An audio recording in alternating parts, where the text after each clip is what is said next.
अब आ जाते हैं परमेयकरण पर। इसकी परिभाषा क्या होती है, इसका उद्देश्य क्या है और करने का क्या तरीका है।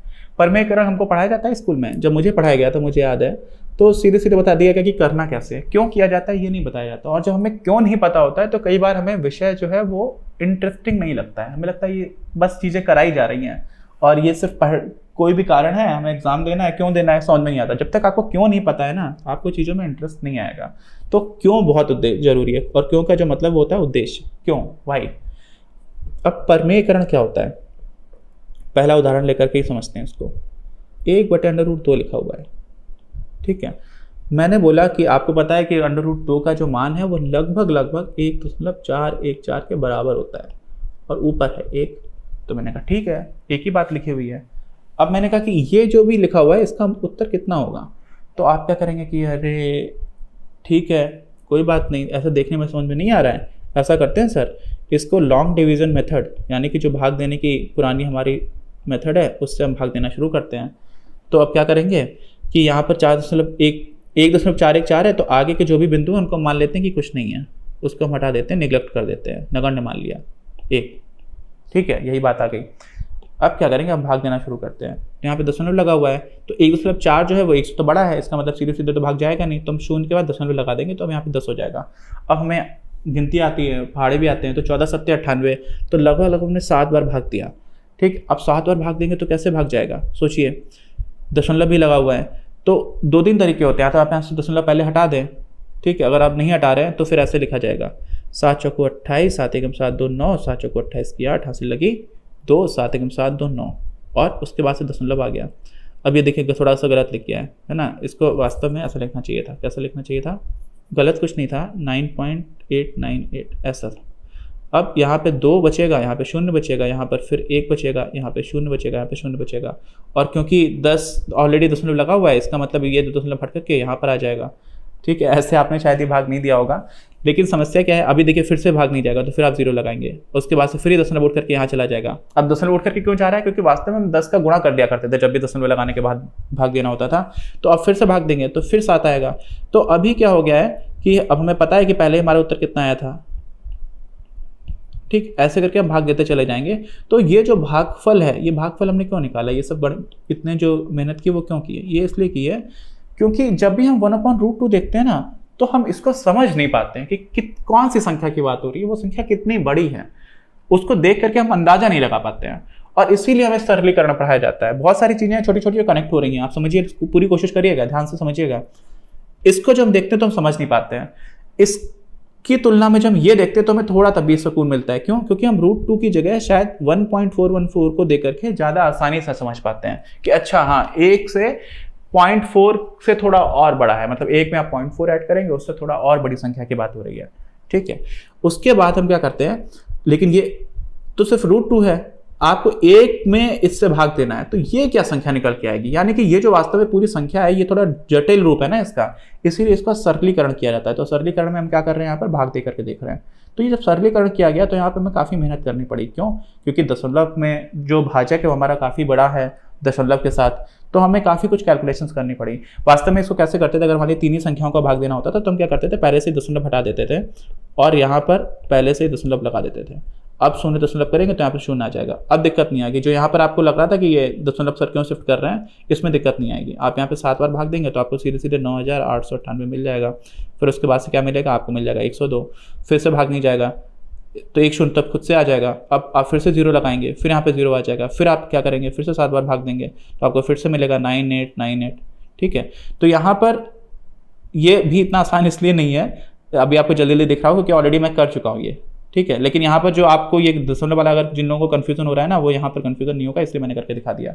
मेरा पॉइंट क्या है, मेरा पॉइंट है कि उद्देश्य क्या था। उद्देश्य ये था कि जब भी इस तरह की चीज़ें लिखी होती हैं ना, तो उनका जो एक्चुअल मतलब है, जो एक्चुअल मीनिंग है, वो निकालना थोड़ा डिफिकल्ट हो जाता है। तो उसको आसान करने का कोई तरीका है, बिल्कुल है, और उस तरीके को हम लोग नाम बोलते हैं परमेयकरण। कैसे होता है, देखिए 1/√2 है, इसमें आपने क्या किया, 1 से गुणा कर दिया, तो कोई भी चेंज आएगा, नहीं आएगा। तो सर बोलेंगे, आप बोलेंगे कि भाई जब कोई परिवर्तन नहीं आ रहा है तो आपने क्यों गुणा किया। मैं बोलता हूँ कोई बात नहीं, उल्टा करते हैं ना, थोड़ा सा इसी में दिमाग लगा देते हैं। 1 का मतलब क्या होता है, कुछ भी हो सकता है। अगर आप √2 से √2 में भाग दें तो एक ही तो मिलेगा, किसी भी संख्या से, कितनी भी बड़ी संख्या हो उससे आप उसी संख्या में भाग देंगे तो आपको एक ही मिलेगा, एक बार भाग चला जाएगा, और एक में एक से भाग देंगे वो भी एक ही रहेगा। तो यहाँ पर क्या हो रहा है कि 1/√2 है, √2/√2 से आप जब गुणा कर देते हैं ऊपर भी और नीचे भी, ये क्या होता है, इसको बोलते हैं अंश, ये क्या होता है, ये होता है हर। गुणा कर दिया तो ऊपर वाला क्या रह गया, √2, और नीचे वाला क्या हो गया, √2 में √2 से गुणा करेंगे तो रह गया 2। ठीक, इससे क्या हो गया, ये कौन सी बड़ी चीज हो गई, ये कोई बड़ी चीज नहीं है, लेकिन इसने हमारी चीजें बहुत आसान कर दी।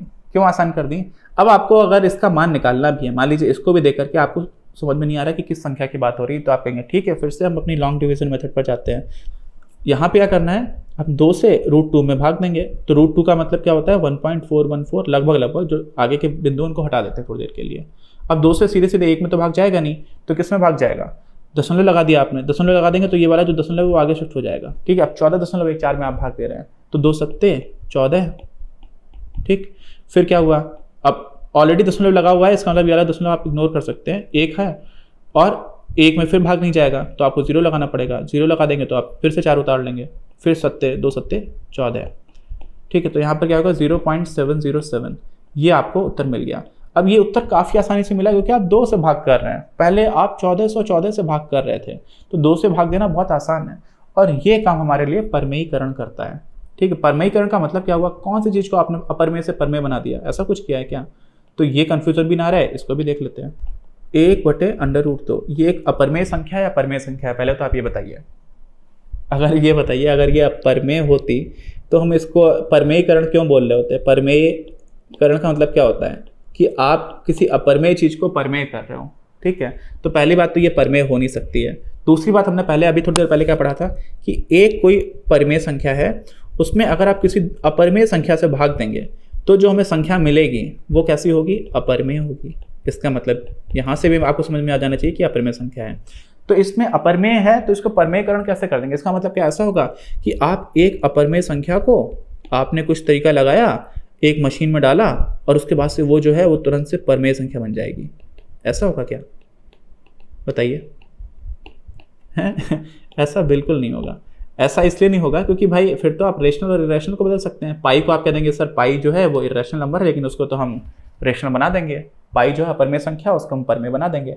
ऐसा नहीं होता है। तो किस चीज का परमेयीकरण हो रहा है, बहुत ही आसान है। 1/√2 था, इसमें एक चीज है अंश और ये आपका है हर। सिर्फ हर का परमेयीकरण होता है, सिर्फ हर का। ठीक है, इंग्लिश में इसको बोलते हैं डिनोमिनेटर। तो सिर्फ हर का परमेयीकरण किया जाता है। ठीक है, जो परमेयीकरण है वो सिर्फ हर का होगा। ऐसा करने का फायदा क्या होगा कि जिस भी चीज़ से आपको भाग देना पड़ रहा है ना, वो बहुत आसान हो जाएगी। और जब वो चीज़ आसान हो जाएगी तो जो पूरा वैल्यू है पूरी संख्या की, वो आपको देखना आसान हो जाएगा। तो सिर्फ आप ध्यान रखिएगा कि परमेयीकरण में अंश का कोई परमेयीकरण नहीं हो रहा होता है। अंश में भी कुछ परिवर्तन आता है। क्यों? क्योंकि हमें ऊपर भी गुणा करना पड़ेगा, जैसे हमने भी किया था √2 से, नीचे भी आपको गुणा करना पड़ेगा। तो परिवर्तन अंश में भी आएगा, लेकिन जो प्रयास है वो हर को परमेय करने पर है, परमेय संख्या बनाने पर।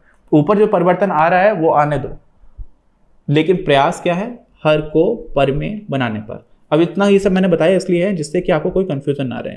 ठीक है, अब इसमें जल्दी जल्दी हम लोग कर लेते हैं। तो अब तरीका क्या है, तरीके बहुत सारे होते हैं। पहला तो हम लोग कर ही चुके हैं, दूसरा वाला है।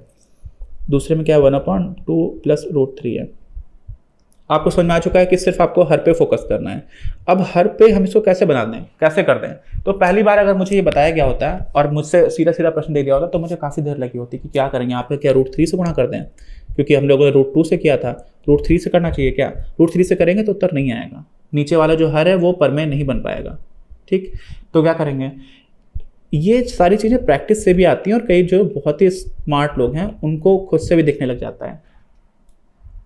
और ज़्यादातर लोग ऐसे हैं कि जिनको प्रैक्टिस की स्टार्टिंग में थोड़ी ज़रूरत होती है, फिर आपको समझ में आ जाता है अच्छा इस तरह का प्रश्न होगा तो ऐसे किया जाएगा। तो रटते नहीं है हम लोग गणित को, रटने वाली बात नहीं है, लेकिन ये जरूर है कि आप प्रश्न करते जाएंगे तो आपको ज़्यादा तरह से चीज़ों को देखने का नज़रिया बनता चला जाएगा आपके मन में। और वही यहाँ पर भी होता है। तो यहाँ पर क्या होता है कि जब भी आपको हर में ऐसा कुछ दिया जाए a + b के फॉर्म में, तो आप क्या करेंगे, दोनों साइड पर a माइनस बी से गुणा कर देंगे, दोनों साइड मतलब हर में भी और अंश में भी। हर और अंश दोनों में क्यों गुणा करना पड़ेगा? क्योंकि भाई आप किसी संख्या को बदल थोड़ी दोगे, एक ही से गुणा कर सकते हो, और नीचे और ऊपर दोनों में जब बराबर होगा तभी तो एक हुआ। अब क्या होगा, ये हो जाएगा 2 माइनस रूट 3। क्यों? क्योंकि यहाँ तो भाई एक ही था तो ऊपर का तो सेम रह गया। नीचे क्या हो गया, नीचे जो हम लोगों ने अभी सर्वसंख्या पढ़ी थी a प्लस बी, तो a माइनस बी, इसका क्या होता है a square minus B square. अब a स्क्वायर क्या है, a स्क्वायर है आपका 2 का स्क्वायर यानी कि 4, और b स्क्वायर क्या है माइनस बी स्क्वायर यानी कि रूट 3 का स्क्वायर यानी कि 3। तो नीचे क्या रह गया 1। इसका मतलब ये क्या बन गया 2 माइनस रूट 3 अपॉन 1। अब किसी में 1 से भाग दो ना, तो कोई फर्क नहीं पड़ता है, तो 2 माइनस रूट 3 हो गया। अब यहाँ पर देखिए 2 माइनस रूट 3 का मान कितना होगा, तो आप कहेंगे सर 2 का तो 2 होता है, रूट 3 का जो मतलब 1.732 ऐसा कुछ होता है। तो आपको लगभग समझ में आ जा रहा है कि सर ये जो आप बात कर रहे हैं वो 8, 6, 2 लगभग इतनी बड़ी बात कर रहे हैं। ठीक है, यानी कि ये जो संख्या लिखी हुई थी कौन सी 1/2 प्लस रूट 3, वो लगभग इसके बराबर है।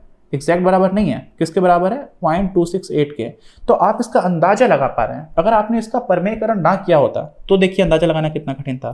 तो आप क्या करते, तो आप ऐसा करते कि सर ऐसा है 1/2 प्लस रूट 3 है, इसका मतलब क्या करेंगे हम, एक में हमें भाग देना है किससे 2 से, प्लस 1.732 से, इसका मतलब 2 एक में हमें भाग देना है किससे 3.732 से।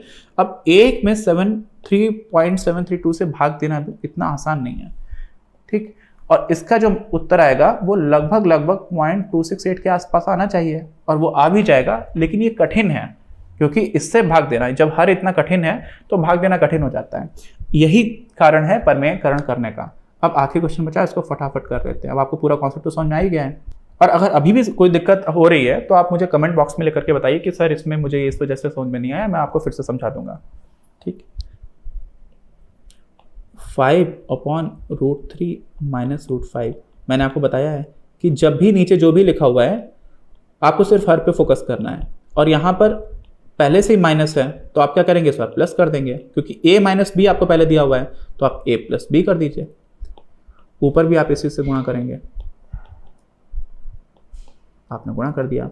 अब क्या हो गया, वो बाहर तो 5 है, बाहर 5 रख दिया, अंदर क्या है रूट 3 है प्लस रूट 5 है, वैसा ही लिखा रहा।